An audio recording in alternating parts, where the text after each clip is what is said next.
Bismillahirrahmanirrahim. Assalamualaikum warahmatullahi wabarakatuh. Selamat datang di podcast SMP Belajar TV. Ana Siti Rahmas di sini sebagai tuan rumah akan mengajak kalian membahas tentang harapan sukses dengan membaca. Ana di sini nggak sendirian, Ana ditemani dua auditi yang luar biasa ini. Yeay. Boleh nggak dikenalin dirinya? Namanya siapa, asalnya dari mana, makanan favoritnya apa? Boleh perkenalan dulu dari Uti sebelah saya. Silakan, Ti. Assalamualaikum warahmatullahi wabarakatuh. Perkenalkan, nama saya Filza Dibaca Cinda, biasa saya dipanggil Filza. Saya sekolah di SMP Bilingual Terpadu. Saya tinggal di desa yang terkenal dengan produksi tempe dan tahunya, lebih tepatnya di desa Sepande. Jika Uti mau mampir silakan. Ya, besok saya beli ya, Ti. Hobinya apa, Ti? Sama makanan favoritnya apa? Hobi saya menggambar, mewarnai, melukis. Terus kalau makanan favorit saya semuanya suka sih, tapi lebih suka makanan masakan orang tua saya. Sekarang lanjut sama Ti yang paling ujung. Silakan perkenalan, Ti. Bismillahirrahmanirrahim. Assalamualaikum warahmatullahi wabarakatuh. Nama Ana Fatima Azakia Sausan, lebih akrab dipanggil dengan sebutan Fatima. Di sini saya sekolah di SMP Bilingual Terpadu, sama seperti Uti Filza. Bedanya saya di SMP Bilingual Terpadu 2. Di sini saya belajar tentang Sanggar Kutubuturaj, di mana sanggar itu membuat kita dapat mempelajari metode baca kitab gundul atau lebih tepatnya kitab kosong. Saya tinggal di perbatasan antara Sidoarjo dan Surabaya, lebih tepatnya depannya Surabaya, belakangnya Sidoarjo. Tempat tinggal saya di sepanjang perumahan Puri Taman Asri Blok C12. Barangkali ada teman-teman yang mau mampir atau uti-uti dua ini, nggak apa-apa, mampir aja. Rumah saya terbuka dengan lebar kok. Oh iya, Ti. Kira-kira hobinya apa, Ti? Makanan favoritnya dong, Ti. Dikasih tahu teman-teman lainnya. Hobi saya berhubungan sama buku, seperti literasi, membaca. Kalau makanannya sih semua, asal bukan kayu sama batu. Omong-omong tentang sekolahnya Uti, Ana punya pertanyaan nih. Gimana sih caranya para pelajar SMP Bilingual Terpadu berkembang pola pikirnya? Itu bisa dilihat dari segi pengalaman sama pembelajarannya. Iya. Jadi di sana kami itu diberi banyak pengalaman, dimulai dari paskibraka dan ekstrakurikuler yang beragam. Kalau dari pembelajaran, di sana kami belajar hampir seharian penuh atau lebih tepatnya full day. Full day. Dan kami juga memiliki asupan pembelajaran tambahan. Seperti di saat istirahat, di sana ada pojok baca di setiap kelas. Jadi kami bisa membaca buku selama waktu istirahat itu. Omong-omong tentang pojok baca, buku-buku yang di sana kebaca nggak? Karena kan para pelajar itu rata-rata itu males gitu loh buat membaca. Kebaca sih, tapi masih aja ada anak-anak yang mungkin males membaca. Jadi sekolah punya metode lain yang memastikan pelajar itu membaca buku. Metode apa aja sih yang ada di SMP Bioter itu, Ti? Sekolah memiliki metode jadwal literasi bergilir. Jadi di sana tiap kelas akan mendapatkan jadwal literasi bergilir tiap minggunya. Sehingga tiap anak dapat menuangkan pemikiran mereka pada buku. Setiap anak akan mendapatkan waktu selama kurang lebih 2 jam pelajaran untuk meliterasi buku di perpustakaan. Oh gitu ya, Ti. Ya, itu lebih efektif daripada cara pojok buku.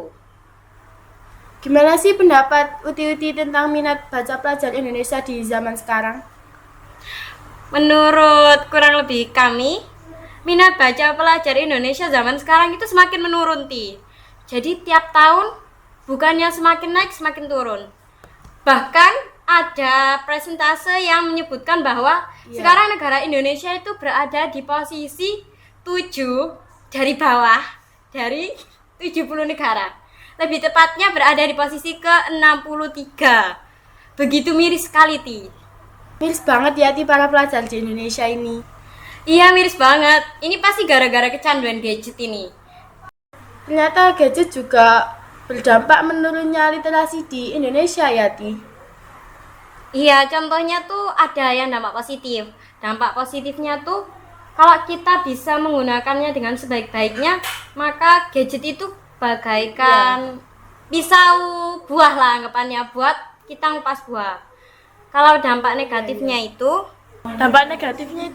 banyak sih, macam-macam juga. Salah satunya itu membawa penyakit mata karena sinar radiasinya. Oh kayak kita gitu ya Ti, para pecandu gadget udah kelihatan dari matanya pakai kacamata semua.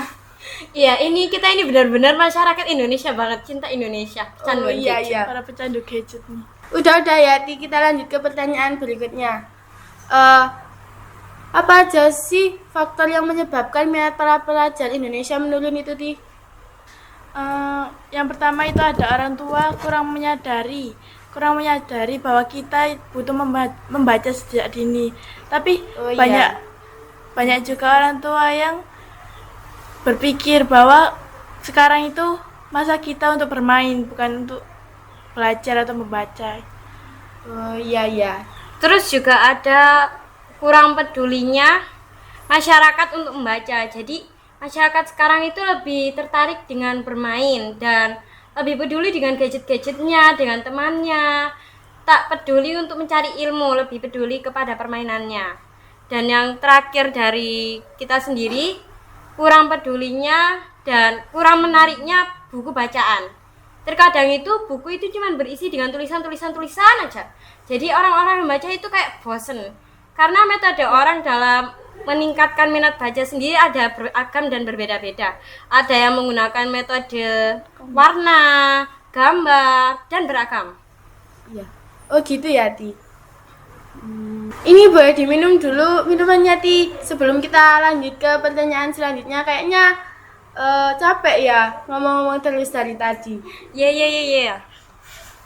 Haus memang. Kayaknya haus banget ya Ti, itu minumannya sampai mau habis.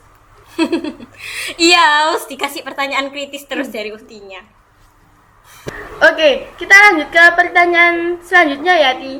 Gimana sih pendapat Uti tentang netizen Indonesia yang suka mengkritik tanpa tahu faktanya?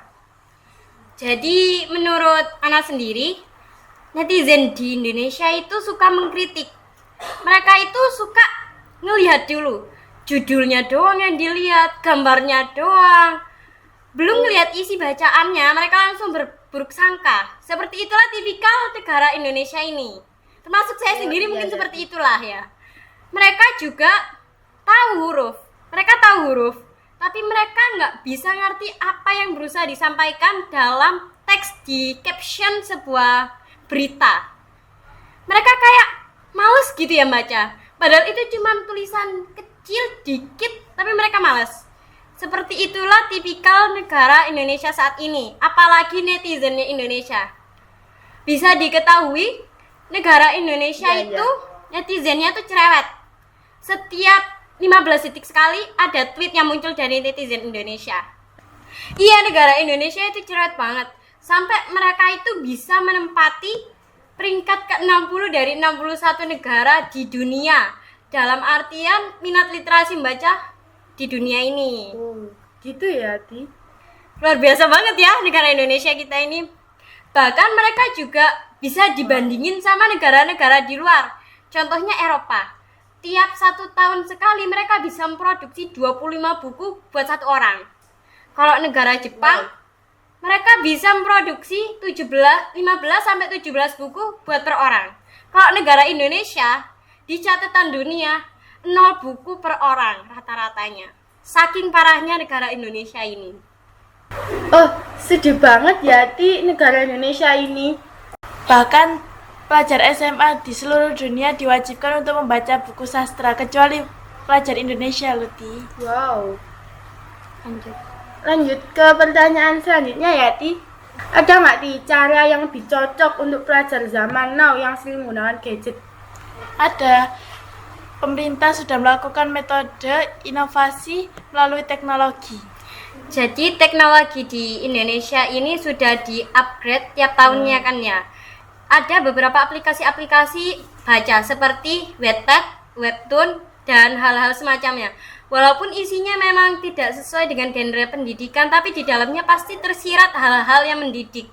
Jadi tiap tahunnya ada buku-buku yang mendidik dari aplikasi buku di negara Indonesia ini. Jadi hal itu lebih cocok buat para pelajar di Indonesia zaman sekarang. Sebelum kita mengakhiri podcast ini, ada nggak, Ti, kira-kira harapan Uti untuk meningkatnya literasi di negara kita?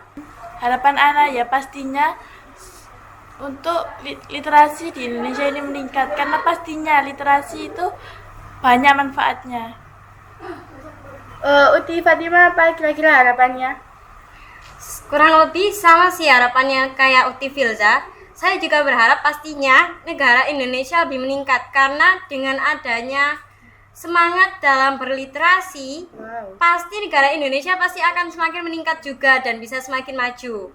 Mereka bisa memilah yang benar dan yang salah, bisa memilah bagaimana sih caranya berdiskusi, berpendapat, berdebat, dan dengan adanya meningkatnya literasi di negara Indonesia ini, kita pasti bisa lebih maju daripada negara-negara di luar sana. Itu harapan kami sih. Wah, bagus banget ya, Ti, harapannya. Mari kita aminkan dengan amin yang paling serius, biar harapan kita tadi terkabul ya, Ti. Khususan ilah hajatina al-fatihah. Amin. Oke teman-teman, sekian podcast kita di hari ini. Terima kasih Tidinya yang telah hadir, dan semua penonton yang udah nonton dari awal sampai akhir. Wassalamualaikum warahmatullahi wabarakatuh. Bye bye.